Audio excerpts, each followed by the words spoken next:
Son las 7:08 de la mañana. Nosotros continuamos, por supuesto, con la información y vamos a tener un enlace con Paula Tábara. Ella es politóloga y nos va a hablar sobre el inicio de esta campaña electoral con miras a la segunda vuelta, que como ya lo explicaba, por ejemplo, Fernando Carballo en su comentario, Eduardo Darllant ha señalado, y creo que en esto deben coincidir todos los politólogos, que esta va a ser una de las campañas más duras, más polarizadas y probablemente más agresivas de los últimos años.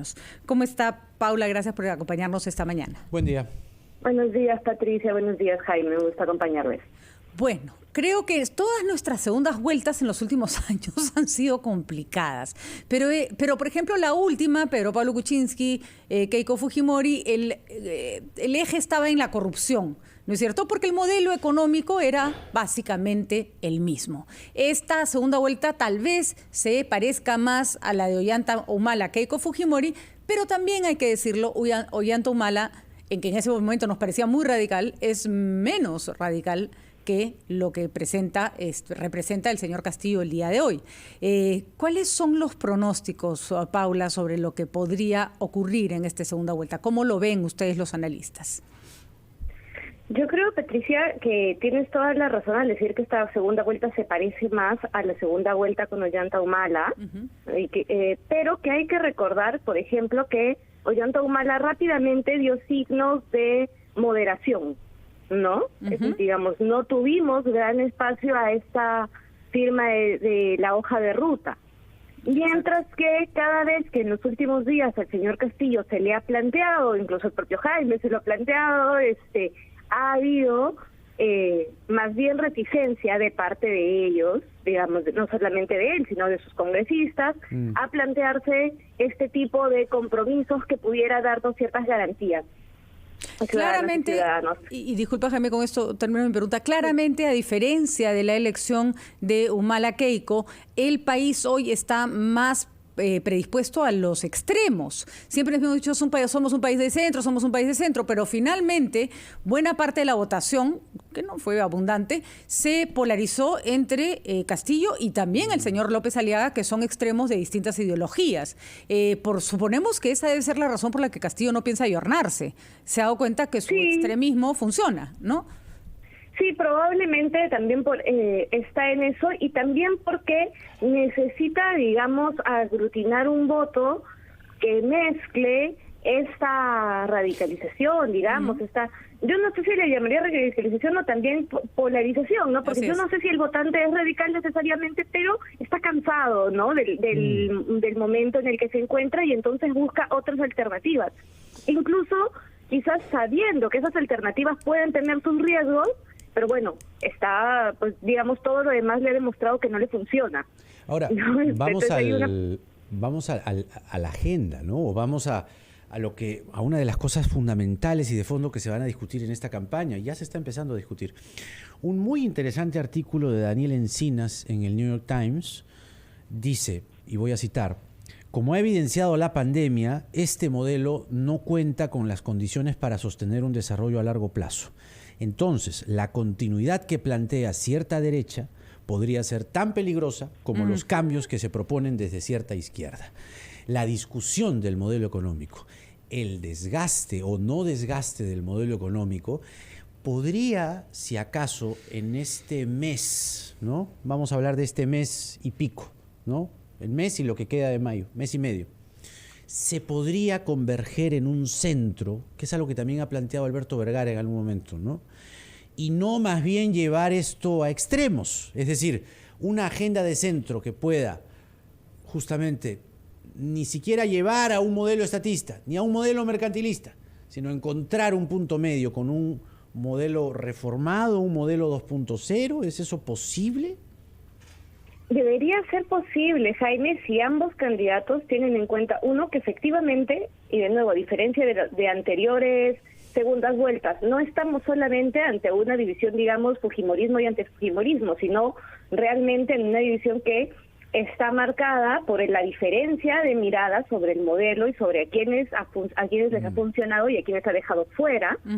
Ambos candidatos podrían tratar de encontrar un acuerdo en esto que Vergara ha dicho, que los ciudadanos les llamemos a moderarse, que no empecemos a 3 días, bueno, ya son 5 días, ¿no?, de las elecciones, teniendo apenas los resultados, a polarizarnos en un lugar o en el otro, sino que nos planteemos ahora qué queremos como mínimos y qué nos está diciendo esta elección. Y entonces, si por un lado hubiera un compromiso de, digamos, moderación, pero por el otro lado hubiera un compromiso de revisar el modelo, revisar qué es lo que no ha funcionado, ¿no es cierto?, de incrementar determinados presupuestos, de incrementar mecanismos de desarrollo para ciertas zonas del país. De distribución, claro, ¿no? De distribución, que no... Perdona, Patricia, con esto termino. Ahora, lo otro son las agendas. Es decir, ambos candidatos están planteando indultos que no necesariamente en este momento son necesarios. El señor Castillo dice que quiere indultar a Antaurumala. La señora Fujimori quiere indultar a su padre. Temas de ese nivel o de esa no urgencia, ¿es posible deponerlos y concentrar, digamos, la agenda en lo que es la pandemia y la crisis económica? ¿Qué tienen que ver los indultos en este momento?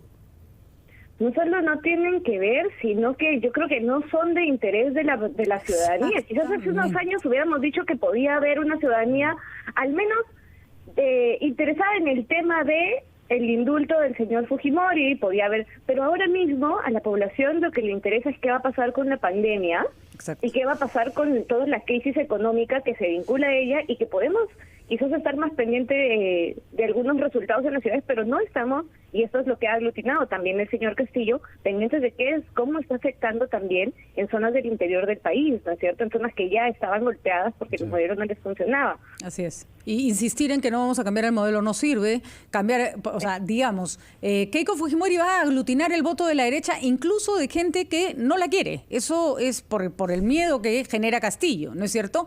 Y Castillo va a aglutinar un voto de gente que está descontenta con el modelo económico. Hay que jugarle a la inmediatez más que jugarle a largo plazo. Es decir, ¿cómo te resuelvo tu problema mañana? Eso parece ser lo que la gente está buscando, ¿no?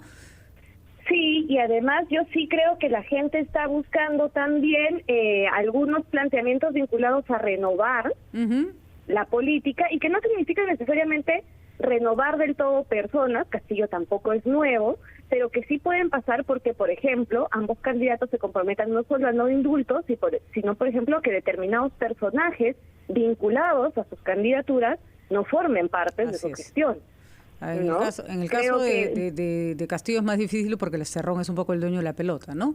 Y en el caso de Keiko también es difícil porque tiene muchos alrededor, ¿no? Tiene una larga lista, pero efectivamente creo que deberían hacer un esfuerzo por encontrar figuras de consenso, por ejemplo, que nos ayudaran a los ciudadanos y ciudadanas a sentirnos seguros, porque no se les puede olvidar a ninguno de los dos que puede que gobiernen, que puede que al final la segunda vuelta la vayan a ganar con porcentajes más altos, pero están llegando con niveles de aprobación muy bajos y tienen que llegar con un 20% a lo mejor, como mucho, a gobernar para todo el país. 33 puntos, con esto termino y vamos al corte, ¿no? Eso te iba a pedir, que más bien vayamos a la pausa. 33, con esta la dejo, 33.3% suman los dos. Así es, o sea, nada. 70%, y esto es gente que hay que conquistar. Regresamos, estamos hablando con Paula Tábara de este inicio de la segunda vuelta. Venimos.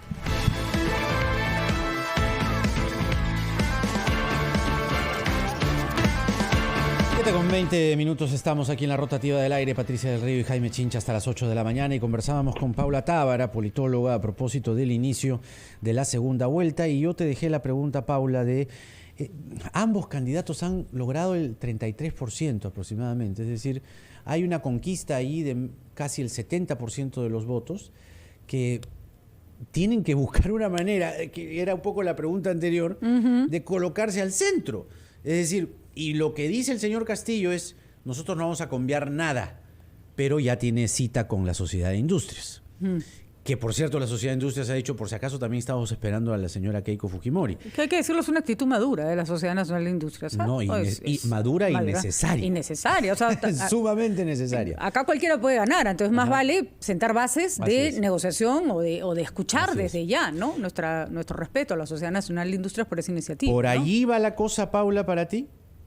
En el caso de Castillo. Probablemente sí es un buen gesto, digamos, sobre todo mirando al empresariado que puede estar preocupado, ¿no?, por algunas partes del programa del señor Castillo, pero creo además que va a ser necesario que se escuchen más voces, ¿no? El señor Castillo también presenta algunas resistencias de parte de, pues, por ejemplo, los movimientos de mujeres o vinculadas en general a lo que tenga, a todo lo que tiene que ver con derechos sociales, ¿no?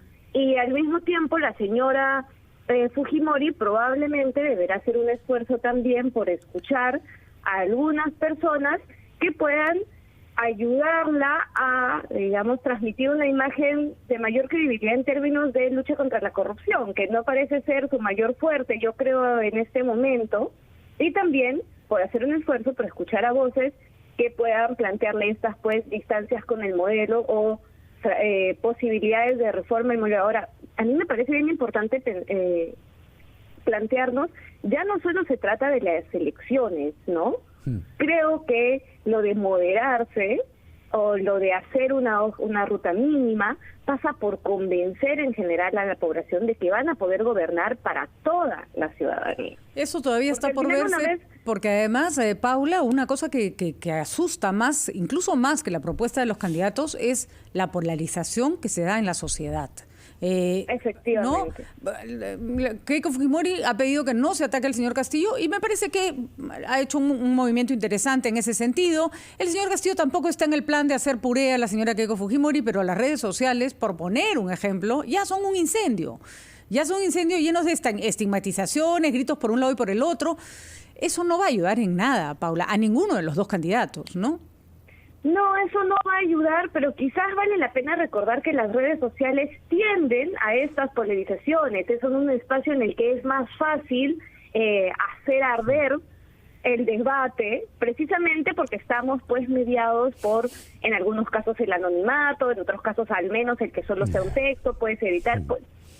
O sea, nuestras pasiones suelen despertarse más fuertemente en las redes sociales.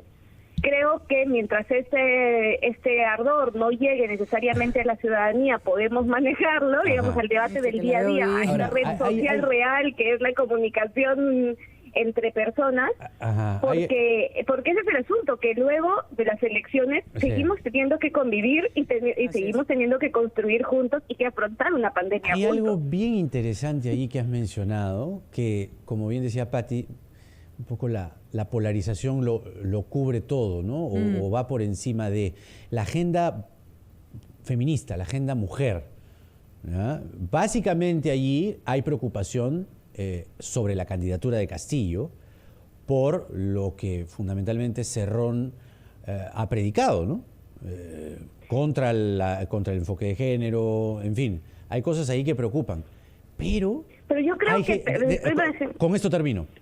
Hay, en las redes sociales que decías, mujeres que defienden la agenda mujer, pero o no conocen lo que ha dicho el señor Castillo, o por encima de lo que puedan estar, digamos, distantes de la agenda mujer, por ser Castillo quien enfrenta a Keiko Fujimori, prefieren a Castillo.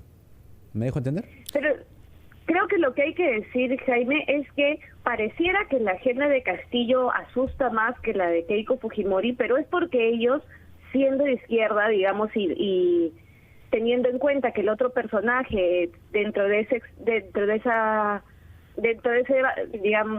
la izquierda era Verónica Mendoza, que tenía más bien una agenda progresista, pues parece llamativo, pero si miramos la agenda de la señora Fujimori, allí tampoco hay espacio para distintas reivindicaciones, y ella sí ha llamado, por ejemplo, igual que el señor Castillo, ideología de género al enfoque de género en la educación. Que los dos, entonces, ninguno tiene una agenda creo mujer. Que ninguno tiene una agenda mujer, entonces creo que pareciera que solo debemos asustarnos de un lado cuando en realidad la agenda de las mujeres está en riesgo en general, ya no solamente por las candidaturas, sino también por la composición con la que ha quedado el Congreso. Es que los dos son conservadores. Van a ser años difíciles, ambos son conservadores en ese aspecto. Exactamente. Precisamente por eso creo que quizás si quisieran ganar algo de este voto, teniendo en cuenta que, digamos, la señora Mendoza, por ejemplo, ha aglutinado igual un 8% más o menos de las votaciones, que podrían pasar de alguna manera, probablemente más fácilmente el candidato Castillo, tendrían que dejar claro cuáles son, digamos, si están dispuestos a defender de alguna manera al menos una parte de estas reivindicaciones. Podemos entender que sus posiciones conservadoras les alejen de algunas medidas, pero tiene que haber mínimos que se mantengan. De acuerdo, Paula. Muchísimas gracias por haber conversado Paula. con nosotros. Todavía tenemos para más análisis, esto recién empieza. Paula Tábara, politóloga, conversando con nosotros en la primera edición de La Rotativa del Aire. Gracias, Paula.